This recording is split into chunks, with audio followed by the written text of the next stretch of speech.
बच्चों, हम पढ़ रहे थे सेकंड लेसन उपभोक्ता के व्यवहार का सिद्धांत, जिसमें हमने गणनावाचक विश्लेषण की बात की, उसके बाद क्रमवाचक विश्लेषण की बात की।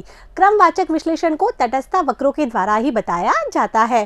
तटस्थता वक्र की हमने क्या परिभाषा दी थी कि तटस्थता वक्र दो वस्तुओं के उन विभिन्न संयोगों को दर्शाता है जिसके प्रति उपभोक्ता तटस्थ होता है, उपभोक्ता को समान संतुष्टि मिलती है। हमने तटस्थता मानचित्र की बात की थी, जिसमें ऊंचा तटस्थता वक्र हमेशा ऊंची उपयोगिता को दर्शाता है, अधिक संतुष्टि को दर्शाता है। तो उपभोक्ता क्या चाहेगा? ऊंचे से ऊंचे तटस्थता वक्र पर जाना चाहेगा। लेकिन इस हिसाब से तो कभी उपभोक्ता का संतुलन हो ही नहीं पाएगा, उपभोक्ता अपना इष्टतम चयन कभी नहीं कर पाएगा।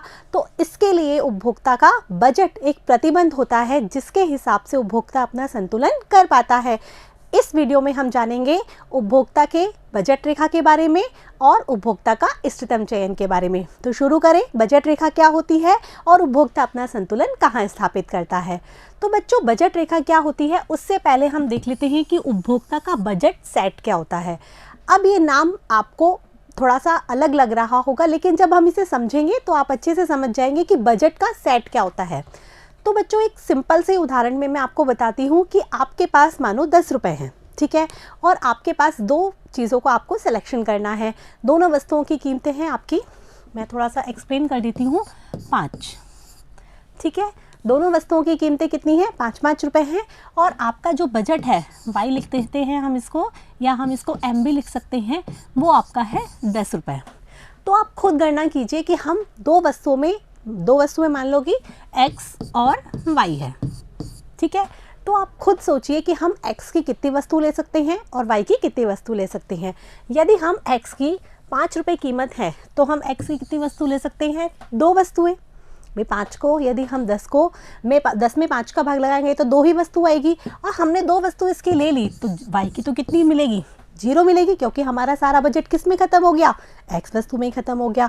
और यदि हम इसी तरह से यदि x की केवल एक ही वस्तु लेते हैं, ठीक है, x की हमने केवल क्या ली? एक ही वस्तु ली, मतलब 5 रुपये हमारे खर्च हो गए। अब हमारे पास कितने रुपए बचे? 5 रुपये। तो हम y की भी एक वस्तु ले सकते हैं, ठीक है बच्चों, समझ में आया। यदि हमने x की 0 वस्तु ली, मतलब x की कुछ भी नहीं लिया, तो हम y की कितनी खरीद सकते हैं?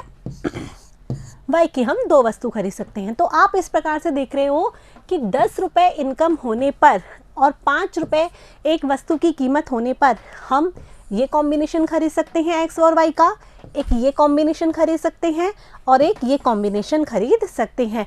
तो ये जो सारी चीज़ें हो गई, यही कहलाती है बजट सेट। अर्थात उपभोक्ता अपनी आय और दी हुई कीमतों में जो भी वस्तुओं के एक सेट को खरीद सकता है, उसे ही हम क्या कहते हैं? उपभोक्ता का बजट सेट।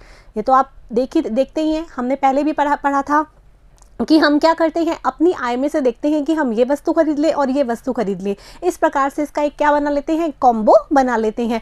चाहे तो हम सारे पैसे किस पे खरीदें? एक ही वस्तु पर खर्च कर दें और दूसरों को बिल्कुल भी ना खरीदें, और चाहे तो हम दोनों का क्या बना सकते हैं? कॉम्बिनेशन बना सकते हैं। तटस्थता वक्र में भी तो यही बात हुई थी कि दो वस्तुओं के विभिन्न संयोगों को दर्शाता है। आप x वस्तु खरीद लो, y वस्तु खरीद लो, या तो आप सारी x खरीद लो, y बिल्कुल मत खरीदो।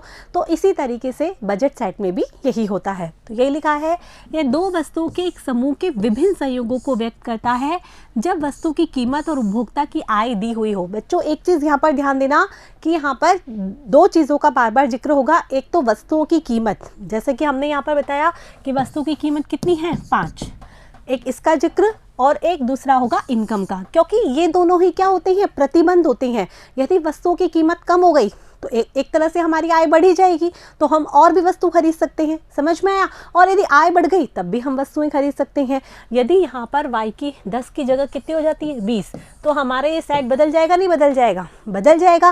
क्यों? क्योंकि हम x की भी ज़्यादा वस्तुएं खरीद सकते हैं और y की भी ज़्यादा खरीद सकते हैं। तो इस प्रकार से आय और कीमत एक प्रतिबंध होता है। यदि ये दोनों बदल जाते हैं तो हमारा बजट सेट भी बदल जाएगा, ठीक है।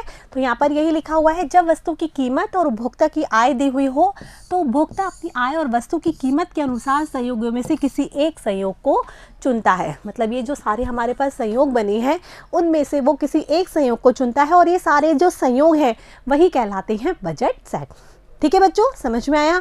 अब आगे हम देखते हैं एक उदाहरण, जैसे कि उपभोक्ता की आय कितनी है 60 रुपये। अभी मैंने आपको 10 रुपये इनकम वाला बताया था उदाहरण, हम दूसरा उदाहरण भी देख सकते हैं और आप अपनी बुक में देखोगे तो उसमें और भी आपको उदाहरण मिल जाएंगे, तो आप उदाहरण से और भी चीज़ों को अच्छे से समझ पाएंगे। जैसे उपभोक्ता की आय कितनी है 60 रुपये, ठीक है, और दो वस्तुएं हैं एक्स और वाई जिनकी कीमतें कितनी है 1 रुपये और 2 रुपये प्रति इकाई। अभी तक हमने क्या करा था, दोनों की कीमतें समान 5 रुपये मानी थी। अब एक्स की कीमत अलग है और वाई की कीमत अलग है, यहाँ पर यही दिखाया गया है, और आय कितनी है 60 रुपये। तो उपभोक्ता कौन कौन से संयोगों को चुन सकता है। अभी हमारे सामने अलग संयोग बने थे, अलग सेट बना था, क्यों, क्योंकि आय भी अलग थी और जो कीमत है वस्तुओं की वो भी अलग थी। और अब आय भी अलग हो गई और वस्तुओं की कीमतें भी अलग हो गई, तो सेट भी क्या हो जाएगा, अलग हो जाएगा।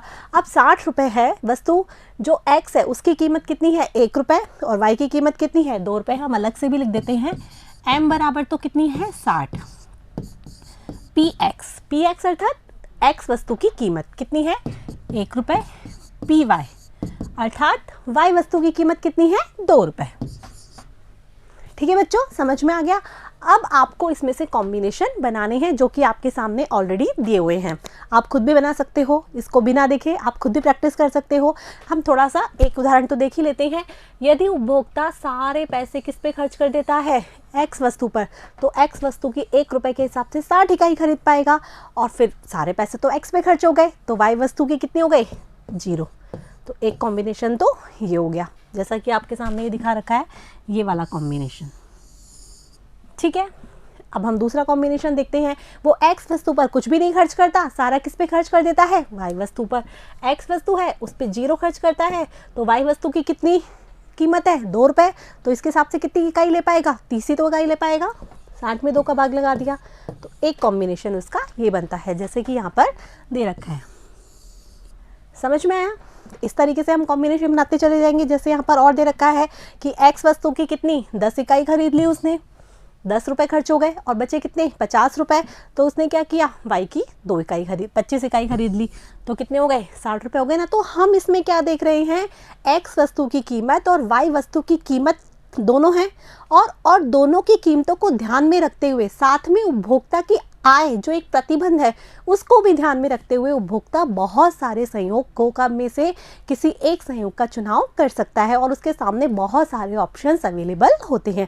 जैसे आप यहाँ पर देखोगे तो भी इनकम कितनी होगी 60, इसको देखोगे तब भी इनकम कितनी आएगी 60, 10 मतलब 10 रुपये इसके हो गए, 25 दूनी 50, 60 रुपये हो गई, ठीक है। 20 इकाई अर्थात 20 रुपये इसके हो गए, और 20 दूनी कितने हो गए 40, 60, 30 अर्थात कितने हो गए 30 रुपये, 15 अर्थात कितने 30, तो कितने हो गए 60।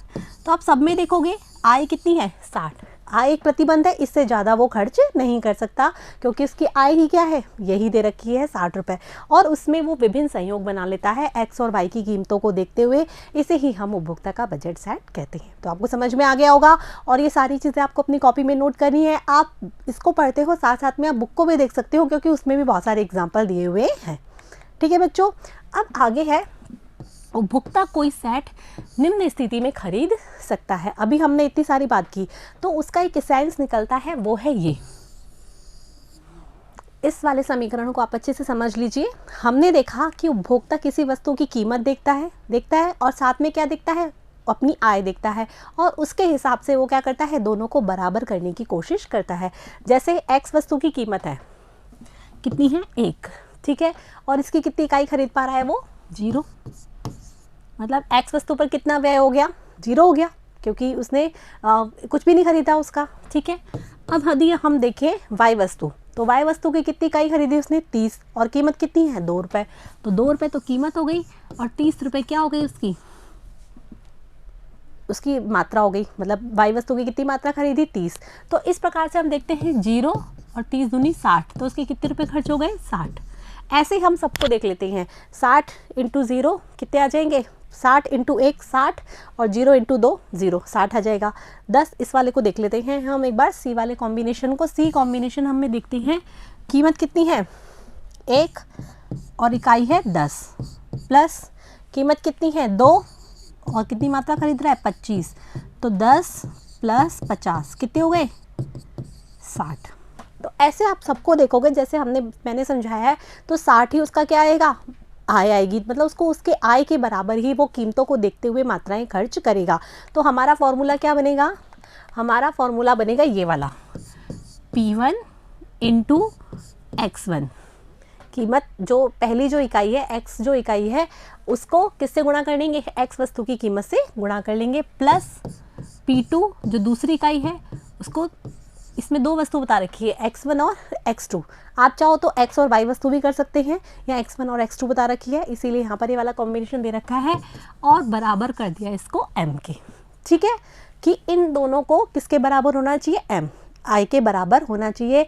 वस्तु 1 की कीमत को वस्तु 1 की मात्रा से गुणा करेंगे, वस्तु 2 की कीमत को वस्तु 2 की मात्रा से गुणा करेंगे, और दोनों का जो टोटल है वो आय के बराबर होना चाहिए।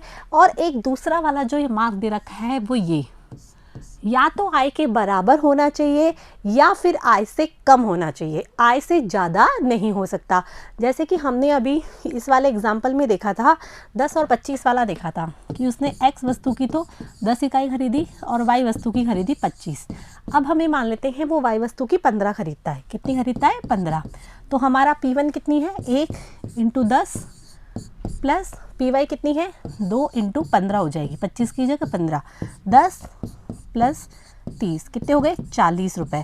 अर्थात उसके 60 रुपये जो इसकी इनकम है उसमें से वो 40 रुपये खर्च कर रहा है, 20 रुपये क्या कर रहा है, वो बचा रहा है। अब वो बचा रहा है, इसका मतलब हम ये आगे देखेंगे हम कि वो बजट रेखा से नीचे है। वो बजट रेखा पे मतलब जो उसका मैक्सिमम पॉइंट है उससे वो नीचे खर्च कर रहा है, उस पर नहीं वो पहुँच रहा है। आ रहा है बच्चों समझ में, इसीलिए ये वाला मार्क दे रखा है कि उपभोक्ता अपनी आय या आय से कम ही खर्च कर सकता है, अपनी आय से ऊपर खर्च नहीं कर सकता। यदि वो अपनी आय पर खर्च कर रहा है तो इसका मतलब वो सब कुछ बराबर कर रहा है, यदि आय से नीचे खर्च कर रहा है इसका मतलब वो कुछ बचत कर रहा है। तो ये वाला फॉर्मूला आपको अच्छे से याद रखना है कि एक वस्तु की कीमत गुणा एक वस्तु की मात्रा प्लस दूसरी वस्तु की कीमत गुणा दूसरी वस्तु की मात्रा हमेशा आय के बराबर या आय से कम होती है। ठीक है बच्चों, समझ में आ गया।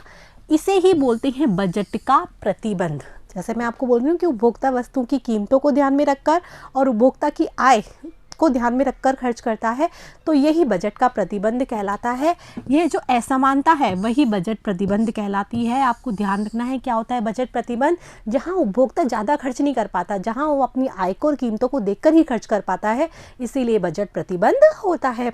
उपभोक्ता के लिए उपलब्ध बंडलों के सेट को बजट सेट कहा जाता है। हमने बात की थी ना कि जो उसके सामने विभिन्न संयोग दिखाए गए हैं वो सारे क्या हैं, बजट सेट है, जिन्हें उपभोक्ता विद्यमान बाजार कीमतों पर अपनी आय से खरीद सकता है। उन बजट सेट को उपभोक्ता खरीद सकता है अपनी आय को देखते हुए और विभिन्न वस्तुओं की कीमतों को देखते हुए, और उनमें से किसी भी एक सेट का चयन कर सकता है। आगे बच्चों समझ में, अब आगे आपके सामने आती है बजट रेखा। हमने बजट सेट के बारे में बात की, विभिन्न संयोगों के बारे में बात की। अब उन सभी संयोगों जो उपभोक्ता खरीद सकता है दी हुई आय और कीमतों में, उसको हम एक लाइन के द्वारा दर्शा सकते हैं, जिसे ही हम कहते हैं बजट लाइन या बजट रेखा। ठीक है बच्चों, इसका नाम आपको ध्यान रखना है। और दूसरा नाम इसका है कीमत रेखा, इसको कीमत रेखा भी कहते हैं। हमने तटस्थ वक्र का विवेचन किया था, तो तटस्थ वक्र है हमारे सामने, तो हमें बजट लाइन भी हमारे सामने होनी चाहिए, तभी हम एक उपभोक्ता का संतुलन पढ़ सकते हैं और समझ सकते हैं।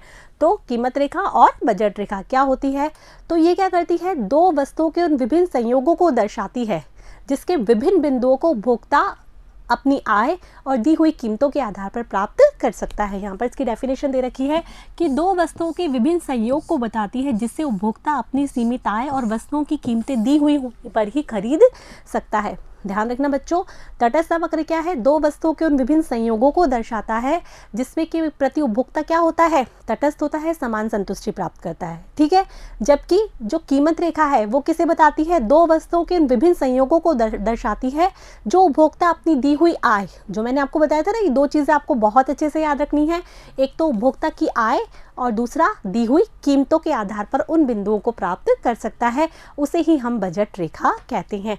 जैसे कि अभी हम आगे भी देखेंगे, ये एक बजट रेखा होती है, ऋणात्मक ढाल की बजट रेखा होती है। दो वस्तुओं को, जैसे हमने बताया x और y, यदि उपभोक्ता अपनी सारी आय किस पे खर्च कर देता है, जैसे हमने अभी पढ़ा था ना 60 वाला उदाहरण, उपभोक्ता की आय कितनी है 60 और उसकी वाई वस्तु की कीमत कितनी है 2 रुपये। उपभोक्ता की आय है 60 और एक्स वस्तु की कीमत कितनी है 1 रुपये। यदि हम माने कि उपभोक्ता सारी वस्तु जो है वो वाई वस्तु पर खर्च कर देता है अपनी आय, तो वो ये वाला पॉइंट प्राप्त करेगा जिसे हम एम बटे में पी वाई कहेंगे।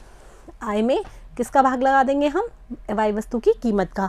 और यदि हम एक्स की बात करें तो वो सारी वस्तुएं किस पे पैसा किस पे खर्च कर देता है अपनी आय एक्स वस्तु पर, तो वो ये वाला पॉइंट पे प्राप्त करेगा एम बराबर पी एक्स। ठीक है, तो एक ये वाला पॉइंट प्राप्त हो गया जहां मैक्सिममली वो क्या कर सकता है एक्स वस्तु की मात्रा को खरीद सकता है, और एक ये वाला पॉइंट ज्ञात हो गया जहां पर वो मैक्सिममली वाई वस्तु की मात्रा को खरीद सकता है। अब इन दोनों पॉइंटों को हमने कैसे ज्ञात किया है, उपभोक्ता की आय दी हुई होने पर और कीमतें दी हुई होने पर। अब इन दोनों पॉइंटों को जो मिलाने वाली रेखा होती है वो कहलाती है हमारी बजट रेखा। ये होती है बजट लाइन।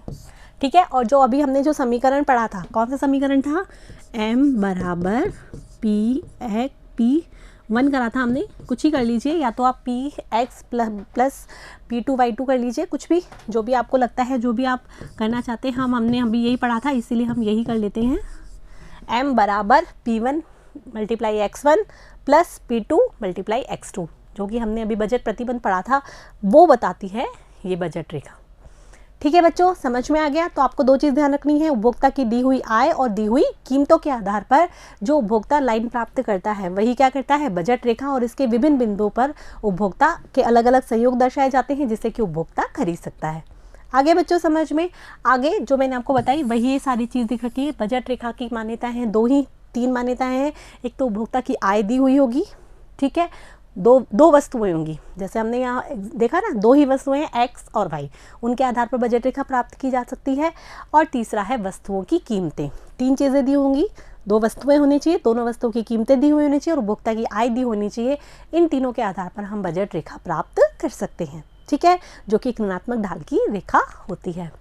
माना जैसा कि वापस वही चीज़ आ गई है, उपभोक्ता की आय कितनी है एम, एक्स वस्तु की कीमत कितनी है पी एक्स, वाई वस्तु की कीमत कितनी है पी वाई, और बजट समीकरण हमारा ये बनता है क्योंकि यहाँ पर एक्स और वाई वस्तु मानी है। यदि वस्तु x1 और x2 मानी होती तो दूसरा समीकरण होता, आप कुछ भी लिख सकते हैं, ये वाला समीकरण भी लिख सकते हैं और वो वाला समीकरण भी लिख सकते हैं। ये उस पर डिपेंड करता है कि आप दोनों वस्तुएं कौन सी मान रहे हैं, x1 x2 मान रहे हैं या xy मान रहे हैं। ठीक है, यहाँ पर x और y मानी हुई है, तो इस तरीके से हम बजट रेखा प्राप्त करते हैं। यदि वस्तु यहाँ तो वस्तु y है और यहाँ वस्तु क्या है x, यदि उपभोक्ता अपनी सारी इनकम किस पर खर्च करता है y वस्तु पर, तो ये वाला पॉइंट प्राप्त होता है, इसको इस तरह से बना लीजिए। और यदि उपभोक्ता अपनी सारी आय किस पर खर्च करता है x वस्तु पर, तो ये वाला पॉइंट प्राप्त होता है। और इन दोनों पॉइंट्स को मिलाने वाली रेखा क्या होती है बजट रेखा, जो कि बजट प्रतिबंध को दर्शाती है। यहाँ पर आएगा m बटे में पी वाई, यहाँ आएगा m बटे में पी एक्स, और ये जो रेखा है इसका जो समीकरण है m बराबर पी पहले लीजिए या x बाद में लीजिए, कोई दिक्कत नहीं है, P X into X plus P Y into Y. ठीक है, इस तरीके से आप इसको दिखाएंगे तो ये हो गया आपका बजट रेखा। अब बच्चों मैंने आपको बताया था कि बजट प्रतिबंध होता है, उपभोक्ता अपनी सारी इनकम खर्च करता है तब तो वो बजट रेखा पर होता है। यदि उपभोक्ता क्या करता है, जैसे मैंने अभी आपको एग्जांपल बताया, वो 20 रुपये बचा रहा है यदि वो, तो फिर वो बजट रेखा से नीचे आएगा। ठीक है, और यदि उपभोक्ता, यदि हम ये बोलें कि ये वाला पॉइंट किसको दर्शाएगा, तो ये वाला पॉइंट 60 रुपये से अधिक इनकम को दर्शाएगा, जो कि उपभोक्ता की आय नहीं है। तो इस वाले बिंदु को तो उपभोक्ता कभी भी पा ही नहीं सकता क्योंकि उसकी इनकम ही नहीं है, वो प्रतिबंध हो गया ना, ये वाला, ये बजट रेखा एक तरह से प्रतिबंध हो गई। और जो नीचे वाला पॉइंट है उसको उपभोक्ता प्राप्त कर सकता है, लेकिन यहाँ पर वो अपनी पूरी आय खर्च नहीं कर रहा होगा और अधिक संतुष्टि प्राप्त नहीं कर रहा होगा, इसीलिए वो नीचे के पॉइंट पर है। ठीक है बच्चों, समझ में आ गया। तो बजट रेखा के बारे में आप अच्छे से पढ़ लीजिएगा क्योंकि बहुत इंपॉर्टेंट है, एग्जाम में इससे रिलेटेड क्वेश्चन पूछे जाते हैं कि बजट रेखा किसे कहते हैं, बजट रेखा की डेफिनेशन आएगी, बजट रेखा का डायग्राम आपको बनाना होगा। ठीक है बच्चों, समझ में आ गया। तो इस तरीके से हम इसका समीकरण भी बनाएंगे और इस तरीके से हम इसको एक्सप्लेन करेंगे। ठीक है, आगे हम देखते हैं बजट रेखा के ढाल की व्युत्पत्ति। यहाँ पर भी हम बजट रेखा का ढाल बना सकते हैं। कैसे बना सकते हैं? अच्छा, ढाल का सूत्र क्या होता है? आपने तटस्थ वक्र का ढाल भी पढ़ा था, तो क्या होता है डेल्टा वाई बटे में डेल्टा एक्स, यह ढाल का सूत्र होता है कि y में परिवर्तन बटे में x में परिवर्तन, वो क्या होता है बजट रेखा का, मतलब किसी भी वस्तु का क्या होता है ढाल। पहले हम x में परिवर्तन फिर उसके बाद y में परिवर्तन करेंगे, तो ये होता है ढाल। अब हम यहाँ पर देख रहे हैं जो y में परिवर्तन है वो क्या है m बटे में पी वाई, ठीक है, और x में कितना है m बटे में पी एक्स। अब हम आपने मैथ्स तो पढ़ी होगी ना, उसके हिसाब से इसको सॉल्व करेंगे, तो इसको हम लिख सकते हैं m बटे में P Y multiply P X बटे में m। ये उल्टा हो जाता है ना जब मल्टीप्लाई करते हैं, तो अब यहाँ पर m से m कट गया तो क्या बचा पी एक्स बटे में पी वाई। ये होता है बजट रेखा का ढाल, मतलब x वस्तु की कीमत बटे में y वस्तु की कीमत। क्योंकि हम यहाँ ढाल इसलिए पढ़ रहे हैं क्योंकि हमने बजट रेखा का ढाल पढ़ा, तटस्थ वक्र का ढाल पढ़ा था, और अब हम बजट रेखा का ढाल पढ़ रहे हैं। इन दोनों के आधार पर ही उपभोक्ता का इष्टतम चयन हम ज्ञात करेंगे, इसीलिए यहाँ पर दोनों का ढाल आपको पता होना चाहिए। अब हमने तटस्थ वक्र का ढाल पढ़ा था, तो हमने बताया था कि सीमांत प्रतिस्थापन की दर होती है delta Y upon delta X होता है, पढ़ा था नहीं पढ़ा था। और यहाँ पर क्या हो गया बजट रेखा का ढाल क्या होता है दोनों वस्तुओं की कीमतों के अनुपात के बराबर होता है। हो गया पी एक्स बटे में पी वाई। इसको दूसरी तरीके से भी ज्ञात कर सकते हैं, जैसा कि आपकी बुक में दिया हुआ है P1 X1 P2 X2 M, ये वाला सूत्र जो कि हमने पढ़ा था। यहाँ पर जो वस्तु है वो X1 और X2 दी हुई है, ठीक है, M हो गया। अब हम क्या करते हैं इन दोनों में परिवर्तन को भी ले लेते हैं। X में परिवर्तन मतलब डेल्टा X1, X2 में परिवर्तन मतलब डेल्टा X2। ये जो डेल्टा है ये ग्रीक अक्षर है जो कि दिखाता है परिवर्तन को, बार बार यूज आता है ये इकोनॉमिक्स में। डेल्टा मतलब होता है परिवर्तन, तो x में परिवर्तन क्या हो गया डेल्टा x1, x2 में परिवर्तन क्या हो गया डेल्टा x2, वो बराबर भी क्या हो गया m हो गया। अब ये जो हमारा है समीकरण सेकंड, ठीक है, अब हम इस समीकरण सेकंड में से समीकरण फर्स्ट को घटा देते हैं। हम बजट रेखा का ढाल याद कर रहे हैं ना, आप चाहे तो उस वाले मेथड से भी कर सकते हैं और इस वाले मेथड से भी कर सकते हैं। अब हम सेकंड में से फर्स्ट को घटाते हैं तो आता है हमारा P delta x1 plus P delta x2, और ये बराबर हो जाता है क्योंकि m में से m गए तो 0 हो जाएगा, और बराबर क्या हो जाता है 0। और हम इसको लिख सकते हैं इस तरह से अरेंज करके डेल्टा x1 बटे में डेल्टा x2 बटे में डेल्टा x1 बराबर P1 बटे में P2। तो ये भी आपका क्या आ गया delta x1 x2 P1 P2, दोनों वस्तुओं की कीमतों का अनुपात आ गया ना, क्योंकि 1 और 2 वस्तु है। यदि xy होती तो P बटे xy हो गया होता, ठीक है बच्चों। तो हम बजट रेखा का ढाल इस तरीके से भी ज्ञात कर सकते हैं। दोनों तरीके से बजट रेखा का ढाल क्या आ रहा है दोनों वस्तुओं की कीमतों के अनुपात के बराबर ही आ रहा है। तो आपको तो ये याद होना चाहिए कि बजट रेखा का ढाल किसके बराबर होता है दोनों वस्तुओं की कीमतों के अनुपात के बराबर होता है। और तटस्थ वक्र का ढाल क्या होता है सीमांत प्रतिस्थापन की दर अर्थात delta Y upon delta X के बराबर होता है, ठीक है बच्चों। अब आगे देखते हैं बजट रेखा का ढाल, जैसा कि हमने निकाला है पी एक्स बटे में पी वाई अर्थात दोनों वस्तुओं की कीमतों के अनुपात के बराबर होता है बजट रेखा का ढाल।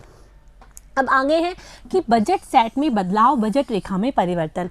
अरे बच्चों हमने ये देख लिया कि ये हमारी बजट रेखा बन गई, ठीक है, यहाँ हमने लिख दिया y और यहाँ लिख दिया हमने x, ये हमारी बजट रेखा हो गई। ये हमारा फॉर्मूला जो भी आप लिखना चाहो P X into X plus P Y into Y. ये डायग्राम है, ये बहुत अच्छे से बनाना है। सारी डायग्राम जब भी बनाते हो आप बच्चों तो सारे जो पॉइंट्स हैं वो इंडिकेट करना है। जैसे ये एक्स अक्ष है तो आपको एक्स अक्ष लिखना है, ये वाई अक्ष है तो वाई अक्ष लिखना है, जो आपका समीकरण है वो बनता है वो भी लिखना है। आप अपनी बुक में से भी डायग्राम को देख सकते हैं, ठीक है बच्चों। तो हमने यहाँ पर क्या देखा ये वाला डायग्राम में कि हमारी बजट रेखा हो गई। अब बजट रेखा में परिवर्तन भी तो हो सकता है, तो हमने क्या देखा बजट रेखा दो ही चीज़ों को देख के बनती है, या तो उपभोक्ता की आय या वस्तु की कीमतें। तो इन दोनों में परिवर्तन हो जाएगा तो क्या होगा हमारी बजट रेखा ही परिवर्तित हो जाएगी। अब ये बजट रेखा इन दोनों में परिवर्तन से कैसे परिवर्तित होगी वो हम यहाँ पर देखेंगे, क्योंकि बजट रेखा में परिवर्तन हुआ तो इसका मतलब क्या हो गया उपभोक्ता का जो इष्टतम चयन है जहाँ उपभोक्ता अपनी अधिकतम संतुष्टि प्राप्त कर रहा था वो भी बदल जाएगा। तो इसीलिए बजट रेखा में परिवर्तन पढ़ना भी बहुत इम्पोर्टेंट है, ठीक है। तो बजट रेखा में जो बदलाव है वो कितनी तरीके से हो सकता है दो तरीके से। एक तो वस्तु की कीमत में परिवर्तन हो जाए जो कि हमने इसकी मान्यताओं में पढ़ा था, और एक उपभोक्ता की आय में परिवर्तन हो जाए। अब हम एक एक करके देख लेते हैं। सबसे पहले वस्तु की कीमत में परिवर्तन से बजट रेखा किस प्रकार से बदलती है। देखो बच्चों ये एक्स वस्तु है और ये वाई वस्तु है। ये हमारी बजट लाइन है। ठीक है, लिखने की ज़रूरत नहीं है, आपको समझ में आ गया होगा कि क्या है हमारी बजट लाइन। ठीक है, अब यहाँ पर चाहे लिख दो आप, ये तो ओ पॉइंट हो गया, ये ए बी हमारी क्या है बजट लाइन। अब वस्तु की कीमत में परिवर्तन से बजट लाइन किस प्रकार से बदलती है ये अच्छे से समझ लीजिए। अब वस्तु की कीमत में हो जाती है कमी। हम ये मान लेते हैं उपभोक्ता की आय स्थिर रहती है। भाई एक चीज़ तो स्थिर रहनी चाहिए ना, उपभोक्ता की आय स्थिर रहती है और एक वस्तु की कीमत भी स्थिर रहती है। दो वस्तुएं हैं ना, हमने मान लिया उपभोक्ता की आय एम क्या है कांस्टेंट है। ठीक है, कांस्टेंट के लिए हम ऊपर लाइन लगा देते हैं, इसका मतलब स्थिर है। ठीक है, और इसके बाद हमने मान लिया पी वाई, जो वाई वस्तु है उसकी कीमत भी क्या है कांस्टेंट है। एक्स वस्तु की कीमत क्या होती है बदलती है। एक्स वस्तु की कीमत हमने मान लिया कम हो जाती है। ठीक है, ये जो एक्स वस्तु है इसकी कीमत हो जाती है कम। अब एक्स वस्तु की कीमत होने पर उपभोक्ता की आय वही बनी हुई है और जो वाई वस्तु की कीमत वही बनी हुई है। एक्स वस्तु की कीमत में हो जाती है कमी। तो आप बताओ बच्चों, कमी होने पर क्या करेगा उपभोक्ता, आय तो वही है, एक्स वस्तु की ज़्यादा वस्तु खरीद पाएगा ना, क्योंकि उसकी आय का वही कौन सा, जैसे हमने 60 रुपये वाला एग्जाम्पल दिया था, 60 वाला एग्जाम्पल हमने दिया था जिसमें हमने माना था कि एक्स वस्तु की कीमत 1 है और वाई वस्तु की कीमत कितनी है 2 है। यही पढ़ा था हमने। तो एक्स वस्तु की कीमत हमने सोचा कम हो जाती है। एक्स वस्तु की कीमत यहाँ पर 1 दे रखी है, 1 से कम तो क्या होगी, हम ये मान लेते हैं एक्स वस्तु की कीमत 3 रुपये है। ठीक है, और हम ये सोच रहे थे कि हम इसका एक कॉम्बिनेशन बना के देख लेते हैं कि एक्स वस्तु की कीमत 3 है और वाई वस्तु की कीमत कितनी है 2। तो एक्स वस्तु की कितनी मात्रा खरीद सकता है, मैक्सिमम 20 खरीद सकता है। यदि वो वाई की कितनी खरीदता है, 0 खरीदता है। अब यदि कीमत क्या हो जाती है, एक्स वस्तु की घटकर 1 रुपये हो जाती है, तो वो एक्स वस्तु की 60 मात्रा खरीद सकता है, जैसे हमने कॉम्बिनेशन में पढ़ा था। तो एक्स वस्तु की कीमत कम होने पर उपभोक्ता उसकी ज़्यादा मात्रा खरीद सकता है। तो क्या होगा, कीमत कम है, कीमत जो पहले वाली है वो ये है, कम होने पर ज़्यादा मात्रा खरीद सकता है, अर्थात ये वाला पॉइंट तो यही रहेगा क्योंकि ये वाई वस्तु की कीमत को दर्शा रहा है। तो ये बजट रेखा यहाँ पर इस तरीके से स्थानांतरित हो जाएगी, आगे की ओर दाहिनी तरफ स्थानांतरित हो जाएगी। ठीक है बच्चों, समझ में आ रहा है।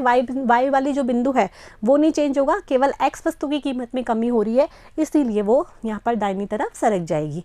और यदि एक्स वस्तु की कीमत में बढ़ोतरी हो जाती है तो इसका उल्टा हो जाएगा, कहाँ सरक जाएगी, बाईं ओर सरक जाएगी। ये तो वृद्धि होने पर, सॉरी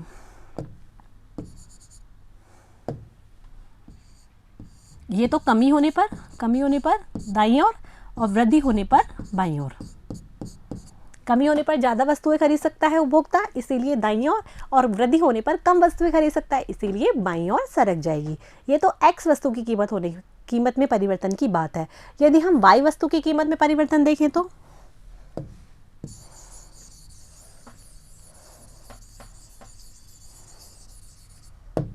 यदि हम वाई वस्तु की कीमत में परिवर्तन देखें, ये हमारी प्रारंभिक बजट रेखा ए और बी है, ये एक्स वस्तु है और ये वाई वस्तु है। अब एक्स वस्तु की कीमत स्थिर है, आय स्थिर है, तो वाई वस्तु की कीमत में क्या हो रही है, कमी। तो इसका मतलब उपभोक्ता कमी हो रही है तो वाई वस्तु की ज़्यादा मात्रा खरीद सकेगा, तो ये इधर इस तरह दाईं ओर सरक जाएगी कमी होने पर। और जो वृद्धि हुई तो ये वो यहाँ पर नीचे की तरफ सरक जाएगी क्योंकि कम वस्तुएं खरीद सकेगा, तो वो इस तरीके से बनेगी। समझ में आ रहा है। एक्स वस्तु की कमी होने पर एक्स वस्तु की तरफ जो अक्ष है उसकी तरफ खिसकेगी, और जब वाई की बात करेंगे तो वाई की तरफ खिसकेगी। जैसे पहले ये ए बी थी, ठीक है, ये हमारी ए बी थी, ये सी हो गई और ये डी हो गई। ये तो हमारी हुई कमी होने पर दाईं ओर और वृद्धि होने पर बाईं ओर। आ रहा है बच्चों समझ में। तो कीमत में कमी होने पर क्या होगी, दाईं ओर खिसकेगी, और वृद्धि होने पर बाईं ओर खिसकेगी। चाहे आप एक्स वस्तु की देख लो चाहे वो वाई वस्तु की देख लो, लेकिन इसकी शर्त क्या है, उपभोक्ता की आय और दूसरी वस्तु की कीमत क्या रहनी चाहिए, स्थिर रहनी चाहिए। यदि दोनों वस्तुओं की कीमतें बदल गई तब तो जो बजट रेखा है वो पूरी की पूरी ही स्थानांतरित हो जाएगी। ठीक है बच्चों, समझ में आ गया।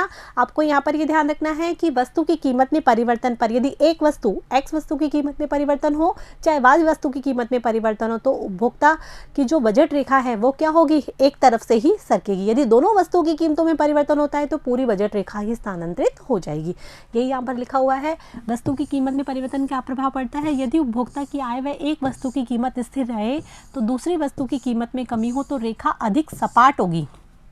आ रहे समझ में, अधिक पहले जैसे यूं थी अब और भी सपाट हो जाएगी कमी होने पर। ठीक है, और वृद्धि होने पर थोड़ी सी ढाल तेज हो जाएगा। यहीं पर लिखा हुआ है बजट रेखा की प्रवणता का निरपेक्ष मूल्य क्या होता है, घटता है।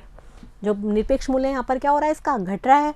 और यदि दूसरी वस्तु की कीमत में क्या होती है, वृद्धि होती है, तो बजट रेखा अधिक प्रवण ढालू हो जाएगी। ये तो एकदम ऐसे है सपाट, और ये एकदम ढालू हो जाएगी। ठीक है, अर्थात बजट रेखा की प्रवणता का निरपेक्ष मूल्य यहाँ पर क्या हो रहा है, बढ़ रहा है।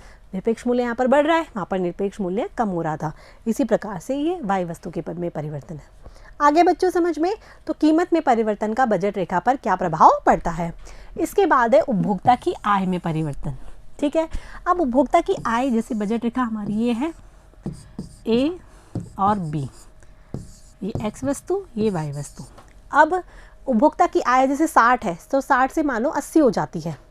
उपभोक्ता की आय कितनी है, 60, और 60 से कितनी हो जाती है, 80 हो जाती है। तो इसका मतलब आय यदि बदल गई तो वो x वस्तु के जो संयोग है वो भी बदल जाएंगे, y वस्तु के जो संयोग है वो भी बदल जाएंगे। इसका मतलब जो बजट रेखा है वो पूरी तरीके से क्या हो जाएगी, स्थानांतरित। यदि उपभोक्ता की आय में वृद्धि होती है तो वो दाईं तरफ स्थानांतरित हो जाएगी बजट रेखा, और कमी होती है तो बाईं तरफ स्थानांतरित हो जाएगी। सिंपली ये तो चीज़ें, ये आय यदि क्या होती है, बढ़ती है, तो ज़्यादा वस्तुओं को खरीद सकेगा x और y की, तो वो दाईं ओर स्थानांतरित हो गई। और यदि y क्या होती है, कीमतों में कमी होती है, उपभोक्ता की आय में कमी होती है, तो वो कम वस्तुओं को खरीद पाएगा x और y की, इसीलिए वो बाईं तरफ स्थानांतरित हो जाएगी। इस तरीके से ये तो है वृद्धि और ये है कमी। आ रहा है बच्चों समझ में। तो किस तरीके से बजट रेखा क्या होती है, स्थानांतरित होती है। किस तरीके से, दो तरीके से, एक तो वस्तु की कीमत में परिवर्तन होने से और उपभोक्ता की आय में परिवर्तन होने से। इससे बजट सेट में बदलाव आ जाता है, बजट रेखा स्थानांतरित हो जाती है। उपभोक्ता की आय में वृद्धि से दाईं ओर स्थानांतरित हो जाती है, उपभोक्ता की आय में कमी से बाईं ओर स्थानांतरित हो जाती है। इसी प्रकार से यदि किसी एक वस्तु की कीमत कम होती है तो दाईं ओर, वृद्धि होती है तो बाईं ओर। आशा है कि आपको अच्छे से समझ में आ रहा होगा। और ये जो चीज़ें बताई जा रही है वो आपको अच्छे से अपनी कॉपी में नोट करनी है। डायग्राम बहुत क्लियर बनाने हैं आपको। ये सारे डायग्राम आपको अपनी बुक में भी मिलेंगे, जहाँ पर इसको आप रिकन्फर्म कर सकते हो। ठीक है बच्चों, आगे देखते हैं हम उपभोक्ता का इष्टतम चयन। अब जो हमारा जो मेन पॉइंट है, हम उस पे पहुंच रहे हैं। हमने इतनी सारी रामायण पढ़ ली, हमने पढ़ा तटस्था वक्रों के बारे में, अब उसके बाद हमने पढ़ लिया बजट रेखा के बारे में। अब इनका लॉजिकली समझ में तो आना चाहिए कि हम एक्चुअली चाह क्या रहे हैं। हमने जब लेसन स्टार्ट किया था तभी हमने बात की थी कि उपभोक्ता कौन होता है। उपभोक्ता वह होता है जो अपनी दी हुई आय में वस्तुओं की कीमतें दी होने पर संतुष्टि को अधिकतम करता है। उपभोक्ता विवेकशील व्यक्ति होता है, उसमें इतना दिमाग होता है कि वो अपनी आय को इस तरीके से खर्च करे कि वो अधिकतम संतुष्टि प्राप्त करे, ऐसे नहीं वेस्टेज ऑफ मनी करे। क्योंकि इकोनॉमिक्स की आप बात कर रहे हो तो हमें पैसे को भी हिसाब से खर्च करना होगा। तो कहने का तात्पर्य ये है कि उपभोक्ता का उद्देश्य क्या होता है, अपनी आय में से दी हुई कीमतों में से संतुष्टि को अधिकतम करना। और वही हमारा एम है कि कैसे उपभोक्ता इष्टतम का चयन करता है, कैसे उपभोक्ता अपना संतुलन कायम करता है, कैसे उपभोक्ता अपनी उपयोगिता को अधिकतम करता है। हमने तटस्था वक्र में दो वस्तुओं के संयोगों को देख लिया, जहाँ जो कि उपभोक्ता को समान संतुष्टि प्राप्त करते हैं। बजट रेखा में हमने देख लिया कि एक लाइन है, उस लाइन जो कि विभिन्न कीमतें दी हुई होने पर, आय दी होने पर संयोगों को दर्शाती है। अब उपभोक्ता के सामने ये समस्या आएगी ना कि वो किस संयोग का चुनाव करे, तो वो करेगा इष्टतम चयन के बारे में। वो किस तरीके से चयन करेगा उस बिंदु का, वो हम यहाँ पर समझेंगे, जो कि बहुत इंपॉर्टेंट है, एग्जाम में से रिलेटेड क्वेश्चन पूछा जाता है। ठीक है बच्चों, कहाँ पर चयन करेगा? उपभोक्ता का इष्टतम चयन वहाँ है जहाँ वह अपनी आय और वस्तुओं की कीमतें दी होने पर अपनी संतुष्टि को क्या करेगा, अधिकतम करेगा। वही अपनी आय दी होने पर, कीमतें दी होने पर वो क्या करेगा, अपनी संतुष्टि को अधिकतम करेगा। वही क्या होता है, उपभोक्ता का इष्टतम चयन।